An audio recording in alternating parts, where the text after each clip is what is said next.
Friends, எல்லாருக்கும் வணக்கங்க. எல்லோரும் எப்படி இருக்கீங்க? நல்லா இருக்கீங்களா?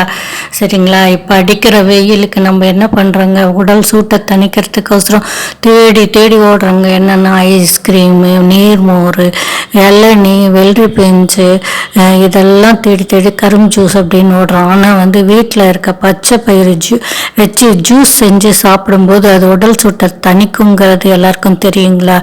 நம்ம அதை மிஸ் பண்ணக்கூடாது இல்லையா? இது பாருங்க, பதிவுக்குள்ளே போகலாம். முழுமையாக பாருங்கள், உங்களுக்கு பயனுள்ளதாக இருக்கும். ஹலோ ஃப்ரெண்ட்ஸ், நான் எப்பயும் சொல்கிறது தாங்க, ஒரு விஷயத்தை நம்ம செய்யறதுக்கு முன்னால் அது எதனால் செய்கிறோம், அதனால் நன்மைகள் என்ன அப்படின்ட்டு நம்ம தெரிஞ்சுக்கணுங்க. இது எல்லாமே படித்ததில் தெரிஞ்சுக்கிறது தான், பகிர்ந்துக்கிறது தான். அதில் நீங்களும் தெரிஞ்சுக்கிறதுல எனக்கு மகிழ்ச்சி தாங்க. என்னென்னா, பச்சை பயிரில் வெப்ப அழுத்தத்தை ஒழுங்குபடுத்துகிற முக்கிய கூறு பாலிபினால்கள் அப்படின்னு இன்னும் இருக்குங்க. அதில் உள்ள 2 கூறுகள் வெப்ப அழுத்தத்தை ஒழுங்குபடுத்துது அப்படின்னு சொல்லி NH ஆய்வில் உறுதிப்படுத்தியிருக்காங்க. அது என்னென்னா பெனாலிக் ஆசிட்ஸ்ன்னு சொல்லுவாங்க, அடுத்து பிளனவாய்ட்ஸ்ன்னு சொல்லுவாங்க. சரிங்களா? இதெல்லாம் NH ஆய்வில் தான் உறுதிப்படுத்தியிருக்காங்க. நான் படித்ததில் பகிர்றதுங்க, எல்லோரும் பயன்பெறணும்னு சொல்லிட்டு.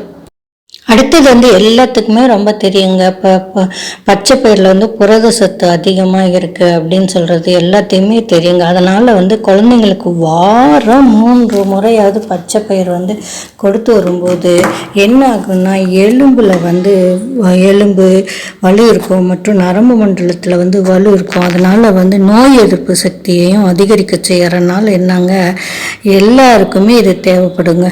என்னென்னா, வாரத்தில் 2 முறை எடுத்துக்கோங்க. முக்கியமாக 40 வயசுக்கு மேலே ஆயிடுச்சின்னு வச்சுக்கோங்களேன்.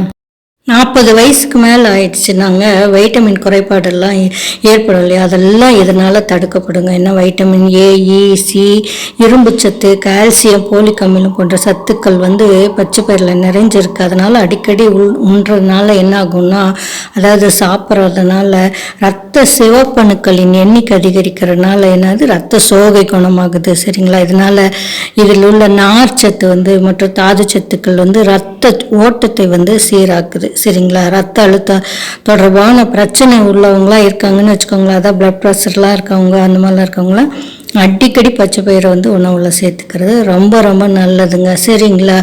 எப்படி நம்ம பச்சை பயிரை ஜூஸாக செஞ்சு சாப்பிட்லான்னு பார்க்கலாம். வாங்க பதிவுக்குள் போகலாம்.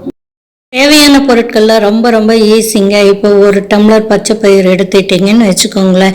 இப்போ வீட்டில் எல்லோரும் இருக்காங்க, அவங்கவுங்களுக்கு தகுந்த 1 டம்ளர் பச்சை பயிர் எடுத்துட்டிங்கன்னா 1 டம்ளர் தேங்காய் திருவனதை எடுத்துக்கோங்க, 4-5 ஏலக்காய் எடுத்துக்கோங்க, அப்புறம் உங்களுக்கு தேவையான நாட்டு சர்க்கரை எடுத்துக்கோங்க. அவ்வளோதான். அப்புறம் நீங்கள் ஊற வச்சுருந்தீங்கன்னா பாதாம் பருப்பு, முந்திரி பருப்பு அதெல்லாம் இருந்ததுன்னா அதை ஊற வச்சு அதோட போட்டு அரைச்சிக்கலாங்க. அப்படி இல்லாதவங்களும் விட்டுருங்க, அதெல்லாம் இது பண்ண வேணாம்.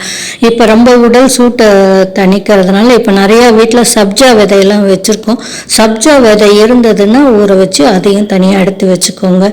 பாருங்க, எப்படின்னா பச்சை பயிர் இருக்குது இல்லைங்களா, அந்த 1 டம்ளர் பச்சை பயிரை நல்லா வறுத்துடுங்க. சிவக்க வறுக்கும் போதே நல்ல வாசம் கிடைக்கும்.